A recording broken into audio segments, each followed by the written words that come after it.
Hello, everybody. Welcome to this new lunch lecture. Thank you for being here today. So I am Sabri Dernez. I will be hosting today's lunch lecture about EU's approach to disinformation. I'm really happy to welcome Alvaro Oleart and Luis García, who will present really interesting insights in a few minutes. But first, let's talk about EDMO and about the lunch lectures. So EDMO, as you know, is the European Digital Media Observatory. It brings together fact checkers, journalists, experts, media literacy experts, and academic researchers to tackle, fight, or understand better disinformation. And within EDMO, EDMO BELUX is the hub that focuses on Belgium and Luxembourg. And within that context, we organize lunch lectures, which is a series of webinars that are aimed at understanding better disinformation and related topic. So today we will listen to Alvaro Oleart and Luis Garcia. So Alvaro Oleart is a postdoctoral researcher in the Department of Political Science and the Institute for European Studies of Université Libre de Bruxelles. And Luis Garcia is Associate Professor and Vice Dean for Research at the Faculty of Law, Universidad Autónoma de Madrid.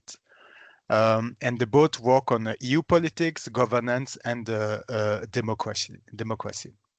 So today they will present a study on the role of the big tech business lobbies in shaping EU approaches to disinformation. The presentation will be about 30 minutes and then will be followed by a discussion. So everyone here today, feel free to react and ask questions in the dedicated space in the chat, and I will use these comments to feed the discussion afterwards. So Alvaro and Luis, thank you again for being here, and I'll let you start your presentation. Yeah, thanks so much, Sabri, for the invitation. And for allowing us to present here. So what we will do, what Luis and I have discussed, we will present briefly the paper that we sent you over, and we will also present the data set upon which the paper was built as well. So yeah, maybe to start a little bit, what we were interested from the beginning is, okay, there has been a long process in which the EU has thought about how to address disinformation. The starting point that we situate is Brexit and Trump. Brexit more concretely in the case of the EU, because it directly affects, of course, the European integration. And what was very significant at that moment is that there were a lot of possibilities. Until then, social media companies had very little regulation, and the EU had not even thought about how to regulate these companies. But in the context of the Brexit campaign, with all the disinformation that kind of flows around it, makes the EU start to think about, okay, maybe disinformation starts to become a problem that needs to be solved by policymakers, right? So disinformation in 2016 enters the mainstream arena as a problem that policymakers have to address. Of course, some of the foreign policy crowd will say that actually disinformation was already identified previously because of the Russian invasion on Crimea in 2014. But I think the main kind of turning point really is Brexit in 2016, and it is followed as well with the US presidential elections, Trump, and so on, right? So at the time, I think the options were wide open of what is possible to do when tackling disinformation. And the EU starts a high-level expert group in 2018. In early 2018, the EU puts forward a high-level expert group on fake news and disinformation, in which they invite a wide range of stakeholders to a group in which they discuss what options may there be for tackling disinformation. So Luis and I have kind of both traced this kind of long process from 2016 and the 2018 high-level expert group until today. What is really interesting is to see a little bit the path dependency and kind of the continuity that exists between the initial response until today. So in the high-level expert group that we have really investigated in detail, we can already see that a lot of the stakeholders that were part of this group were already some of them from the big tech companies. Also, there were some fact checkers, and of course, there were some journalists and some academics. And what is notable from this high-level expert group, and particularly the report, is that it already identifies some of the possible solutions that we end up seeing a little bit in practice. So to quote one interesting part of the high-level expert group report in 2018, it says that most of the responses will be of a non-regulatory character and involve a wide range of different stakeholders, as government or EU regulation of disinformation can be a blunt and risky instrument. So this already indicates a first attempt at what we will conceive as co-regulation. And we will later explain a little bit more in detail what this means. Now, already in this moment in 2018, during the context of the high-level expert group, we already see some dissidents. So, for example, one of the members of the high-level expert group, in this case, Monique Goyens, who at that point was the Secretary General of BEUC, the consumer organizations, actually argued, and first she refused to actually sign the report as part of the expert group, and she argued in a press release that while this report contains many useful recommendations, what the expert group fails to see is that platforms such as Google or Facebook massively benefit from users reading and sharing fake news articles which contain advertisements. But this expert group chose to ignore this business model. This is head in the sand politics. So this is really interesting to see that already in 2018, we already see some alternatives that are already being suggested and sidelined in the process. However, this remains rather marginal, and later on in 2018, we already see the first version of the Code of Practice on Disinformation that the Commission drafts together with a lot of the companies, because it relies to a large extent on the expertise of the companies. And Luis and I, we have actually done quite a few interviews with policymakers that have repeatedly made this point about needing the expertise coming from the companies, in this case, the big tech companies, social media, from Meta, Google, and so on, to actually know what to regulate because of a lack of expertise within the Commission. Now, fast forward a few years later, we see that after the 2019 elections, one of the big dimensions of the European Democracy Action Plan that Commission President von der Leyen put forward is the regulation of disinformation beyond this code of practice that was basically purely self-regulatory.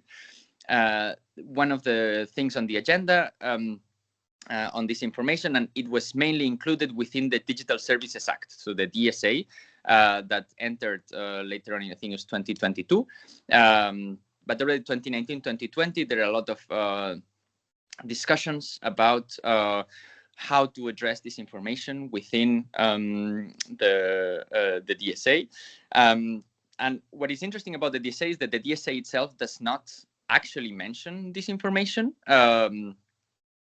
And disinformation is primarily addressed through the second version of the Code of Practice. So there's a second version of the Code of Practice on disinformation that is kind of negotiated in parallel, but is ultimately integrated within the framework of the DSA as a kind of co-regulatory framework. That's the term that the Commission uses. And the idea of this second version is that the Commission is sort of saying, okay, you know, if you comply with the Code of Practice on Disinformation, you're off the hook from the DSA. To more or less, this is kind of the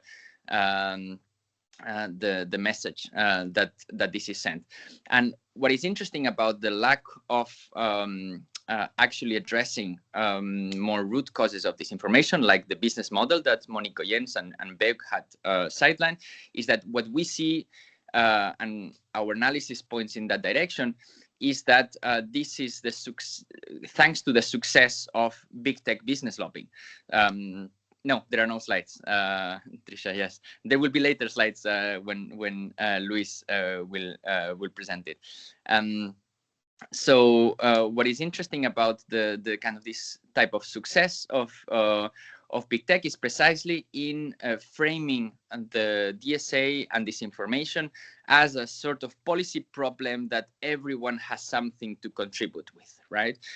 So here everyone, as Luis likes to say, here big tech, we are part of the solution. You know, we're not part of the problem, we're part of the solution. And this is precisely the kind of paradigm upon which the idea of co-regulation is built. So before was sort of self-regulation, it's just, okay, you know, we are leaving the platforms to self-regulate themselves. And now we have this type of co-regulation in which basically we integrate, well, the Commission integrates some of these tech platforms as part of the regulatory framework, right? That's why they are invited to contribute and to basically write the code of practices on disinformation and why they play a kind of key role in addressing disinformation and how the EU addresses disinformation. So I think this is a little bit the kind of main analysis that we have made, and through basically a lot of analysis of consultation responses that Luis will talk a little bit more in detail, but also interviews, we have seen how a lot of these tech companies are very, very comfortable in this idea that they are part of the solution. So they are, in some ways, they have responsibility to some extent of addressing this information, but it is up to them to decide how they are supposed to address disinformation. And for instance, you know, now there's a lot of discussion about, oh no, the DSA is really one of the main issues that some of the tech companies are complaining about in the context of the Trump administration and accusing the EU of censorship and so on. But actually, when we did a lot of interviews, especially in 2023 and early 2024, most of the big tech companies were very happy or were rather happy with the DSA as a whole, precisely because I think they won two key policy battles. The first one was precisely the question of targeted advertisement. So indeed, the European Parliament in 2020 made a few resolutions in which actually called for a phased end of targeted advertisement. So basically cutting their business model, because these social media companies are basically ad companies that they make money through the ads that they sell, the personalized ads. So this was the first key battle that they won. And the second one was the question of liability. So there was a moment in which some of the media publishers, for example, actually made the suggestion of making liable these companies from the content that circulates in their platforms. So they would be liable to some extent for the disinformation that is fostered within Twitter or Facebook and so on. And they again won this policy battle by ensuring that there's no liability beyond the illegal content that is already included in the DSA. So these kind of two key battles, I think, were won by big tech lobbies to a large extent because of their capacity to frame the debates around the DSA and to situate themselves as co-regulators, to elevate themselves to almost a regulatory position in which they were able to play a role in the specific legislation and regulation that they were to and they would have to comply with afterwards. This would have other effects. So, for example, some of the publishers that lost this DSA battle, especially on the liability question and also on the advertisement, because, of course, a lot of the advertisement that goes to the social media companies is not going to the publishing industry, so to newspapers and so on. So they are also losing, they are part of the same market, let's put it like that. Then the Commission, I think, wanted to, that's also part of our analysis, that the Commission wanted to compensate some of these losses, policy losses of media publishers by, for example, putting forward the European Media Freedom Act later on after the DSA. So yeah, this is a little bit what we have studied. Luis and I, you have the paper in which there's a lot more detail in it, but yeah, the overall kind of message is that throughout the ways in which disinformation is conceived as a policy problem from the very beginning, from already 2018 up until now, big tech companies that have grown massively as a lobbying industry within Brussels have managed to frame the debates, and in consequence have had a lot of policy gains, or at least they have not had strong policies that may have kind of gone against their business models. But maybe I leave it here to Luis to continue.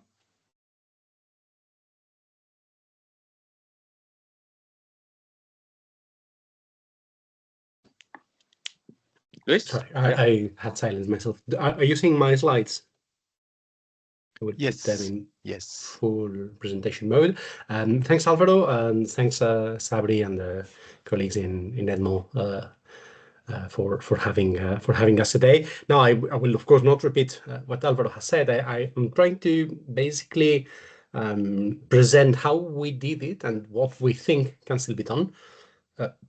Hopefully not for the sake of justifying what we have done from a methodological point of view. That's maybe not the main point in today's speech, even though I'm happy to discuss that if you want.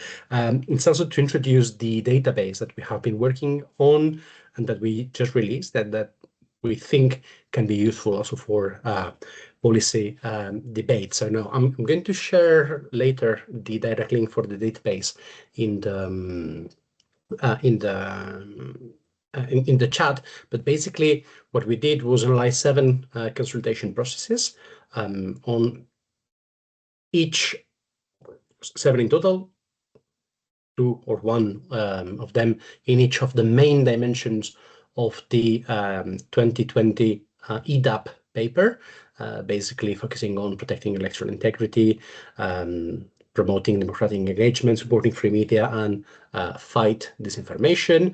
And we did it analyzing the proposals of 217 social, economic, political actors that participated in the policy consultation. So basically the data that we have, or the data that we used, are the policy documents by the actors themselves, right? And then we completed that with a few, not with a few, with up to 50 interviews and so on. So now what basically we have done is analyze and reanalyze these responses that cover a period of time going from, Alvaro was saying, 2018 until 2024, to basically create categories through coding that show what the actors were demanding from the European Union, what was at stake during the policy consultation, what each kind of actors wanted to achieve, and that hopefully also contributes to explain what made it finally to the legislation. Now, why we think this is relevant? Because this is, as the Commission has said in several documents, an ongoing challenge, a moving target in a sense, and probably there will be new policy solutions and new policy discussions. So I think it's useful to have a sort of database of what was proposed in the past, by whom, who tended to agree with that, and in a sense also an interpretation of why it didn't make it to the regulation. So just an example of the topics that appear in this database.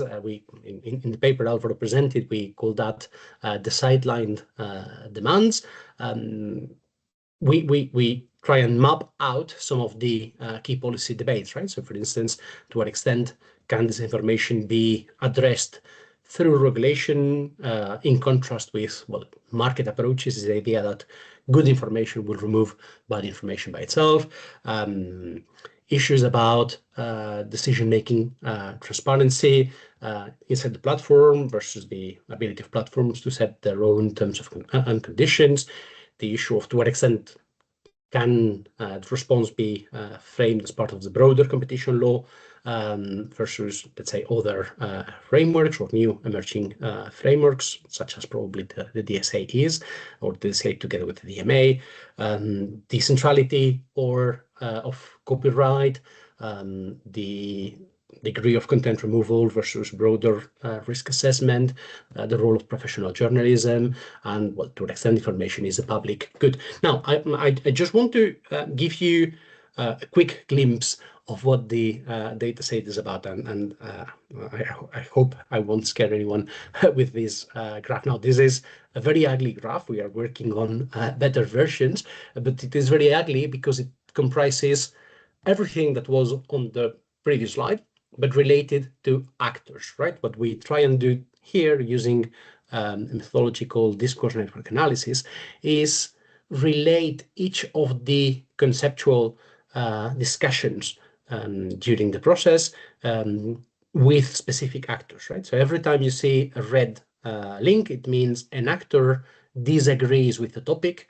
Every time you see a green link, it means the actor agrees, right? And that allows you to, in a sense, map the communities, the areas where agreement is emerging. I hopefully have a couple of clearer graphs in here. Now, what we, as I said, this is just an illustration of a broader debate.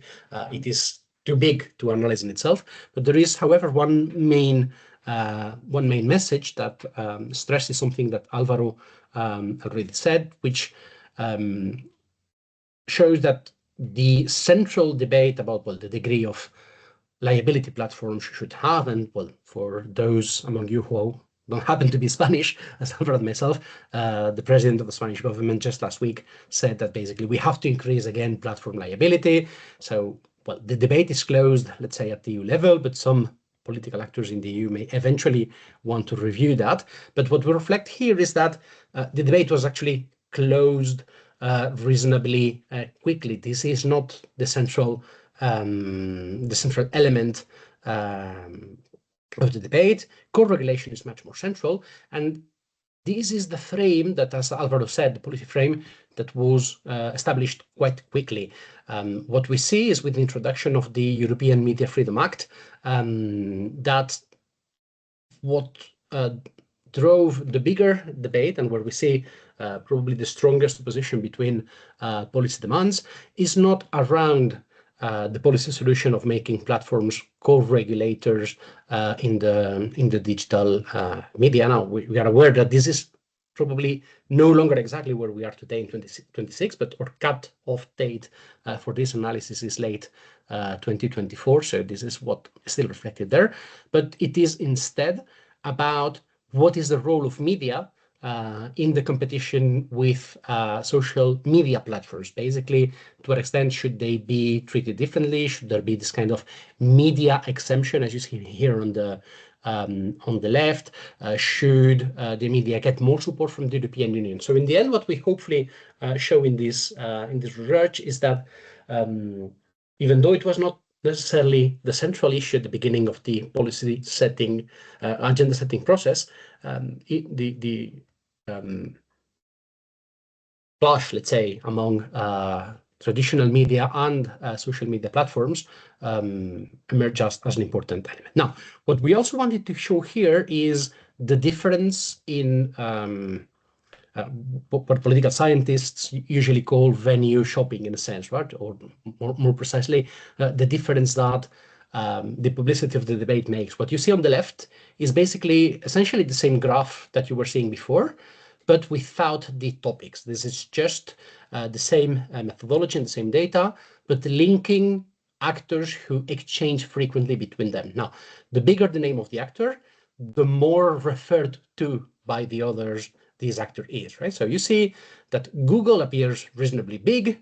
You can see Microsoft if you really look for that, but the big actors are those around journalism and media, right? So VNet, which is and Bertelsmann, German media organizations, News Media Europe, journalists across Europe, a few civil society organizations, some media organizations around here. So you would say, in a sense, it was traditional media together with some civil society actors who expressed more frequently their demands and who were more frequently retaken. However, the data on the right are downloaded from the Commission transparency website. These are the meetings with the different groups that demanded meetings with the Commission about the 7 legislation documents that we are analyzing, and the picture appears quite marked, right? Here,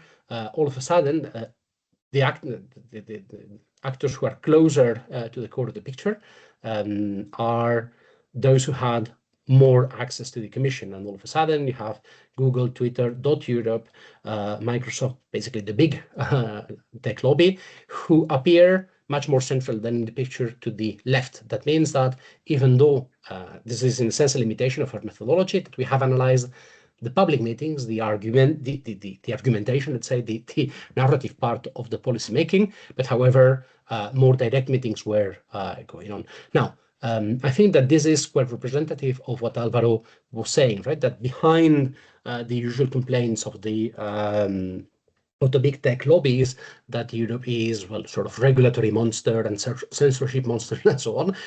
In the end, they were quite strongly associated with the policy making. So there's of course a limitation in our research from the fact that we have a cutoff date in 2024.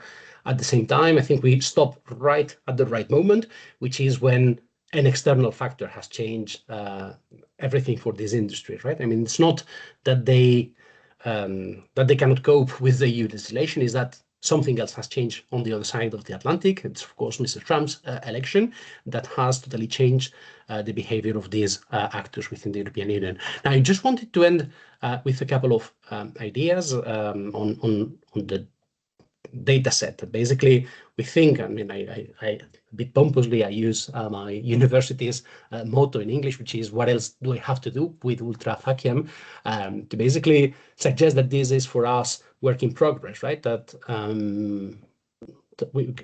there's still work on site to do on whoever wants to use this data, because they are fully they are available on the university website. I will share the link in a second. So, for instance, on detecting the specific communities, analyzing each of the pairs of the policy alternatives that we were discussing. I must stress that even though I'm the Vice Dean for Research in the Faculty of Law, I'm not a lawyer, I'm a political scientist, as Alvaro. So that's also something that maybe lawyers among you may want to do. Eventually, this can be, we use that qualitative analysis, but this can be reinforced with quantitative text analysis. And we are working also on the way to an interactive visualization so that any citizen interested in that can basically use the data. So, Sabri, we promised it was going to be 20 minutes, and in the end it was 30, but hopefully still on time. So that's all on our side. I'm going to share the link so that I don't forget to share that, and I'll be glad, and I'm sure Alvaro as well, to answer any questions. Thank you for this presentation. 30 minutes was perfect. Yeah, I had a few questions. The first one is about this data set. So that's really interesting to have access to all these data sets. Do you plan to continue working on these data sets for your own research? And if it is, what are your maybe your target right now? Yeah. So there's two elements to the response. One is very obviously we want to relate, as I said, right? I mean, the things I said in the screen are things we want to do. Eventually, anyone who goes to the data set, and the link is already on the chat. You may have different ideas, right? And it may help your own research. Now, to me, there's two obvious answers, right? One is related to the making of the European Democracy Shield and Strategy for Civil Society, because basically, I think it's the same crowd in a sense that has been involved in the preparation of that, so there's continuity. Second issue would be, and in a sense, Alvaro is working on that a bit more than myself, but he's doing that with one of my own PhD students, would be maybe replicate the methodology in relation to the AI Act that we have not considered in our research, but of course is very important. Thank you. Talking about the AI Act, I think that's quite interesting, the dynamics that there is in between all these policies and regulatory frameworks that are put in together. And I was thinking about the way the EU institutions were working. So we can see in the presentation that there is some kind of specific power dynamics with maybe the Commission that has that initial framing power that maybe invites the experts and so decides that big techs are part of the conversation. Is it something you think is clear or maybe not? Yeah, I think so. I mean, I think what we're seeing, especially in contemporary developments, like, for example, with the digital omnibus that has been launched a few months ago by the Commission, in which clearly the Commission is privileging the voices of the industry, because from the Commission's perspective, especially from the DG Connect perspective, they see them as reliable partners that have the expertise that for some reason they don't think they have. That's why, for example, with the AI Act, it was actually quite interesting to kind of look at the disinformation in relation to AI, because with the AI Act there was a similar kind of logic. So before the AI Act there was the code of practice on AI, the general purpose code of practice, and then you had the AI. So there's always the kind of this kind of carrot dimension that the Commission is constantly putting with some of these tech companies, that, hey, you know, we want to play ball, basically. And I think that's a relevant dimension to make sense of the ultimate policies that we have that are indeed very tech industry friendly, as we're seeing now with the omnibus, that is entirely industry-led, and that they have done consultations, but sidelining almost entirely civil society, except a few kind of exceptions and so on. So that's definitely a dynamic that we have seen. Yeah, I really find fascinating the way these policies are created, but also the way they develop during the time. So there is like this initial framing from 2018. We are a few years later, and still we can find really specific elements that come from this initial framing. Yeah, Luis, you wanted to add something? Just I wanted to add something a bit. I will wait for your question. Okay. Yeah. So it looks like this initial framing then as some introduction of different patchwork of discourses that can come from, for example, from the parliament, from the council, and from other actors, and with the political and social context that changes, and then that they try to create something that is adapted also to the current general objectives of the Commission. So is it also something you can see, like this path dependency that we say sometimes in political sciences? Yeah, if I may, I think there is path dependency, that this is what we that we have in mind. That in sense, several of the debates around the Digital Services Act were influenced still by the way of thinking around the Cambridge Analytica problem and the way the industry reacted to Cambridge Analytica, right? So things take a while in moving. Now, there's one thing that is also part of the response, but also speaks to what Alvaro was saying before, Sabri, which is if you combine the sort of analysis Alvaro was mentioning about the digital omnibus, together with the way in which the democracy shield is drafted, right? Which in my reading is we have several policy ideas, but not necessarily new regulatory landmarks, right? My reading of that is that the Commission wants to work with existing legislation, even if streamlined. Now, what is very important now is to look at the member states, right? Because I mean, I'm going to provoke a heart attack in the lawyers among you, but several of our interviewees told us that both the DSA and the EMFA may be regulations, but they described it as directive-looking regulations, right? In the sense that, yes, of course, they have direct effect on whatever you want, but still, if member states don't want to apply them, they have quite a lot of leeway not to do so because they have to act. Now, of course, that can go for a battle. That's one thing.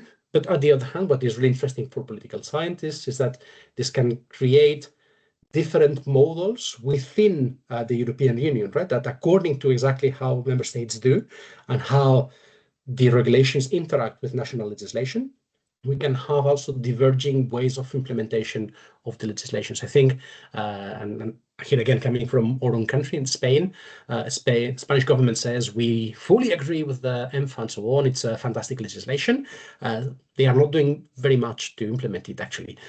So actually, I mean, you may look at the usual suspects, the Hungaries and the Slovakias and so on, and you're right to do so, but we expect that this legislature is going to create also differences between the member states. So again, this is going to be one of the effects of the path dependency, right? That whatever was decided in 2024 will only start manifesting in some member states, let's say in 26 or 27. Thank you. There's a question in the chat about the lobbying approaches. So could you expand on different lobbying approaches and narratives between the tech companies?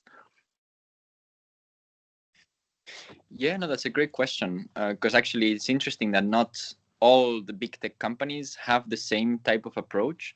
So here, for example, Microsoft is the one that has been characterized as the more, let's say, constructive one. So Microsoft is a typical one that will always reply to the public consultations. They will try to be as cooperative as possible. I think Google used to be a little bit more in that direction. And I think it was Meta and X, formerly Twitter, that used to be, well, that are a little bit the more kind of contentious ones that have, more kind of opposition kind of tactics in some cases. And what is interesting about the tech lobby, that now currently the tech lobbies is the first sector. So it's the sector where there are more lobbyists in Brussels by a lot, like more than energy, more than banking, finance. And what is interesting is that these companies don't only lobby through their own kind of lobbyists, but they also have a lot of member or umbrella organizations that also lobby on their behalf. So, for example, the CCIA or .Europe that Luis mentioned before are also organizations that represent to some extent the interests of a lot of these tech companies. Of course, the landscape has changed a little bit since Trump has been elected, as Luis was alluding to, in which some of these companies have taken a more kind of oppositional approach, whereas before it was more cooperative. But nonetheless, I think, to be honest, the role of a lot of the lobbies remains a very influential one, and they remain working quite a lot, even constructively, with a lot of the EU policymakers today. Yeah. Following from that, what is interesting is that Alvaro was saying the individual presence, let's say the networks of these big tech organizations. What is also interesting is that these are, of course, skilled social and political actors. They are good lobbyists, and at the same time, this happens in a very complex policy setting. Now, why do I say that? Because it's important. We focus on this information. Several people probably in the virtual room are focusing on this information, but we need to see that as part of a broader struggle, let's say, to regulate the internet, to establish rules for the internet in relation to other policy fields like copyright and so on, right? So when you look at that in this context, you see that the policy struggles, the policy dissensus, let's say, that happen in some of these other areas are exported to this field as well. Now, we have one example. This is the sort of very paradoxical relation between big tech lobby and several of the more, let's say, typically non-capitalist or even anti-capitalist civil society organizations. Now, why I'm saying that? Because this is a crowd that used to align in defense of the all the internet, right? The Wikipedia spirit and so on. Well, these are a new industry, but if they contribute to a free internet access policy and so on, so be it. And we see something similar in relation to regulation of content and so on, right? All these crowd of the defenders of internet freedom and so on, of course, are very suspicious of big tech lobbying. They are all now into the surveillance capitalism frame and so on. But at the same time, they don't think that the solution is in regulation, right? So now we are not saying that there is an obvious alliance between the defenders of the free internet and the big tech lobby, but the arguments of the Free Internet Alliance sometimes play in favor of the big tech lobby. Now, this is not a criticism of anyone. I mean, of course, everyone makes sense of the logic, but this is also how we see some of the traditional oppositions that you may think of, and while we think we need more research on that, you see some oppositions, but you always need to remember that they are crisscrossed by other debates, right? So this is just one example, and in the end, where we see the more clear opposition is by traditional media. There's the more we advance in the process and the closer we get to the European Media Freedom Act, the more we see things like this is not a fair market, right? Because I mean, publishers, media are responsible for what they print. Social media companies are not, but in the end, we are competing for the same market, which is ad revenue, right? So they say this needs to change radically. Probably the EMFA is not the kind of radical change that some of these organizations wanted, but quite interestingly, it is these traditional media who become more favorable to regulation. And maybe it's also in the sense that you have to interpret things like Elon Musk telling to his supporters, now you are the media, right? That this is part of a broader struggle for ad revenue in ad markets. Yeah, maybe to add to that, a key kind of stakeholder that has emerged throughout this kind of process are fact checkers. That a little bit in terms of what Luis was saying of the kind of maybe unexpected alliances, because we may see fact checkers as those actors that are able to check the facts, right, and to correct some of the wrong facts that may be circulating in social media. But in political terms, fact checkers have mostly played the role of advancing the agenda of social media, because if only we just add a few fact checkers to Twitter and to Facebook, then everything is all right. And in doing so, they have to a large extent reproduced a lot of the framing power of these big tech companies. Thank you for these answers. There is someone who wants to ask question. I think Bianca, can you write it on the chat or the Q&A part, and I will ask for our presenters. I have another question. It's about Luis. You mentioned the external factors and the fact that everything is changing right now. So I was thinking of this the way maybe we were seeing, or the Commission was seeing, the big techs maybe as neutral economic actors or something similar. And now with the current changes, they are more and more seen as a clear political actors that are coming with a political agenda, etc. Is it something that you think that will change the way the Commission will work on this issue in the future? I'm not sure what Alvaro thinks. My impression is that the regulation, I mean, the amount of regulation that was adopted in the last legislature is quite impressive, and it's probably, and the essential points are probably difficult to change right now. I know that, for instance, the code of conduct has been made now mandatory and so on. So we will see some changes that are not necessarily minor, but probably the structure of the regulation would remain as it is, right? Now, I think what is really now going to be the next thing is, and I don't know, maybe that's up for the Court of Justice to decide, what is an algorithm, right? Because I think that the principle that Microsoft cannot or Facebook cannot be held responsible for whatever stupid thing I say on their platform probably makes sense. The issue is that if they amplify the stupid thing I say because it remains people online, or even more because they agree with the stupid thing I said and it's the political line, then probably we need to interpret that more and more as an editorial line, right? I mean, of course, you are not responsible for what I say, but if you promote my content, in a sense, that's part of what you yourself think. So I think that's probably something that needs to be explored further, because the key principle here is, of course, you cannot manipulate the algorithm, but yeah, they have more information on that than anyone.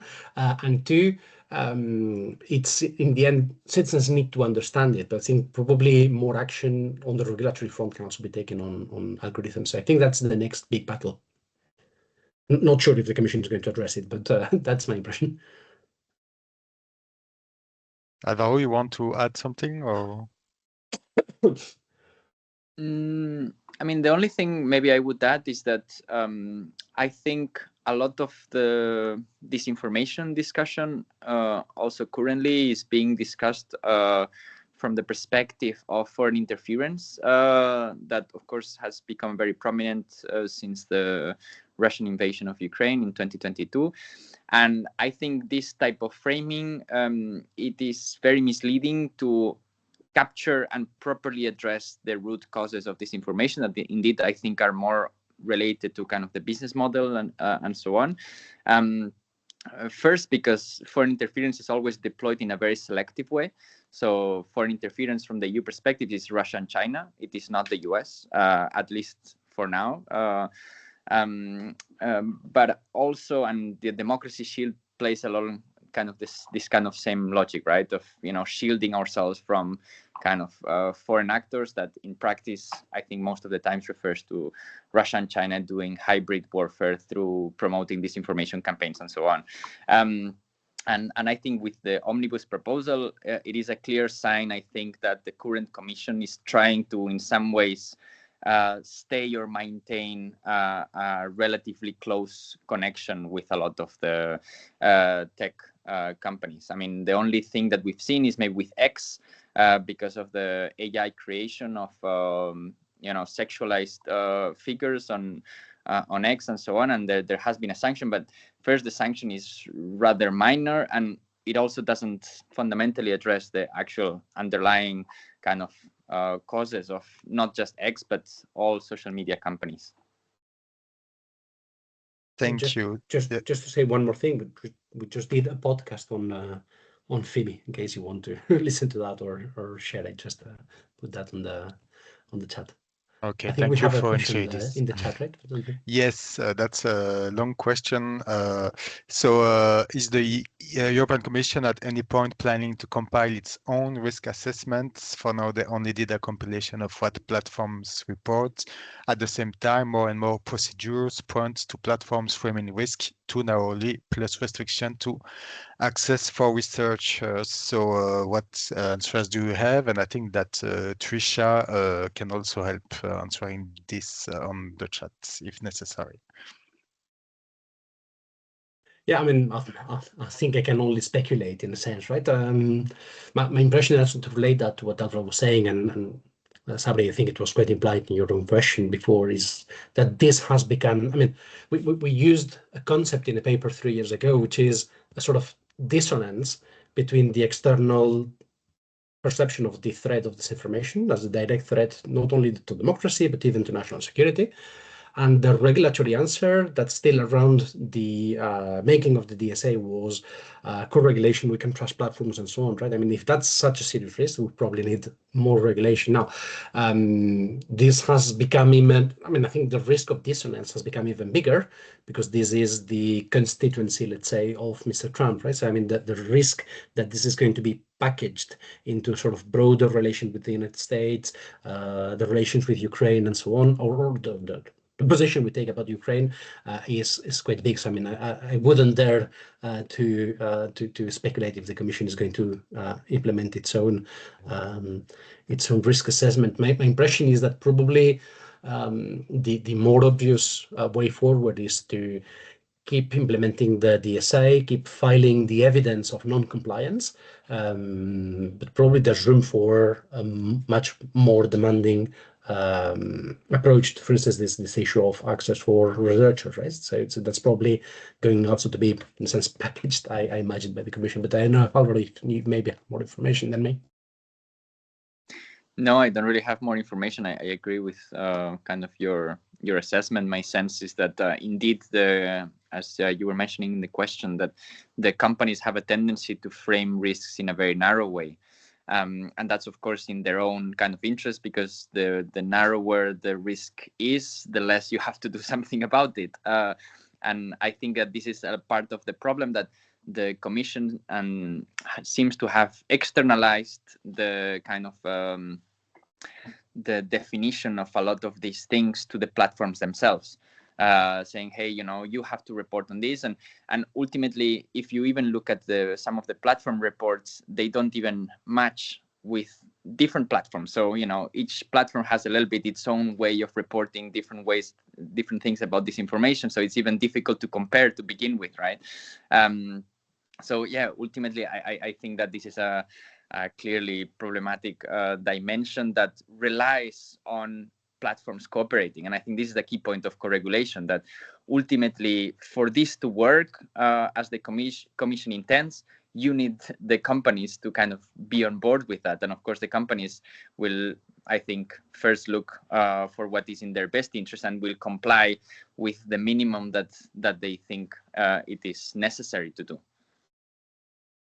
Thank you for these answers. I have a few other questions. So the time is almost up. So if anyone has a question on the chat, don't hesitate. It is the moment.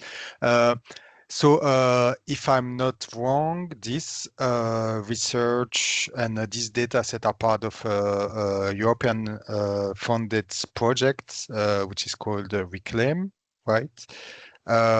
Absolutely. Yeah, so it's EU funded. It's quite, critical from how the institution works. So is it something that they listen to? Is it well received? And do they have like answers to you, or do they plan to change, or is it something that you can find like ways of passing the ideas? I mean, my experience working on EU projects is that the Commission is delighted to be criticized. I mean, I think this is, I'd say I'm being absolutely candorous in saying that, right? And there's no second thoughts on my side and saying they let us criticize them because it's part of a bigger no, I think the Commission is genuinely interested in hearing other views. They are absolutely aware that the voice of researchers is one voice among many, and that that often the main result of an EU-funded project is not exactly on the results that you produce, but also on the, let's say, the networks that you elaborate and so on. Now, that being said, I think that there's a reaction on the side of the EU, right? So for instance, we've just had the final meeting, the final review with the Commission and the evaluators. They were, I think, quite happy with the project, and we also interpreted that several of the things that we said, that the EU needs a more comprehensive view, that you need to see how this information intersects with other things and so on. In a sense, our message was the EU is taking that on board. In a sense, like for instance, one of the recommendations we made was that the Commission needed a sort of board to coordinate response by member states to this information. Well, in a sense, this is what you see in the proposal of the Democratic Resilience Center proposed by the Commission, right? So, of course, we don't claim that we had any impact on the research, but we think that the Commission is taking some of the criticisms on boards, and my impression is that we are one voice among many, but that we are one voice in the debate. I don't know, Alvaro, if your perception is different. No, it's the same. I mean, I don't think the Commission is unaware of the critiques. Like, I think they know where the critiques, and that's why I also quoted the piece that Monique Jens from the consumers already in 2018 was kind of criticizing of the high-level expert group on the commission. Like, we are not necessarily the first to kind of make that critique. And the commission is aware that a different thing is then there's politics, right? Like, I mean, ultimately the commission is an ideological player and they decide which way they want to go. And I think so far there's a prioritization of trying to maintain a working relationship with these tech companies, which I think it's like a political choice in that sense. So it's not a technical kind of discussion or disagreement here between what is better or worse objectively, right? We're trying to map out, okay, you know, what are the conflicts and in which direction policy kind of is going towards. So I think the commission is relatively open to hear some of these critiques, and I think some of them understand it. And some of the interviews that we did with commission officials, they were not necessarily surprised by some of the questions or some of the, but that doesn't mean that, you know, it will radically change the actual policies. What is interesting, for example, about working on an EU project is that it actually was easier to get some of the interviews with tech companies, because I think some of the tech companies, they, I think, overestimated the influence that academics have on policymakers, and then they were asking us, so when are you sending this report to to the commission? So in that sense, I think that was kind of helpful to get more interviews with some of the lobbies. Yeah, that's really interesting to hear. I have a last question.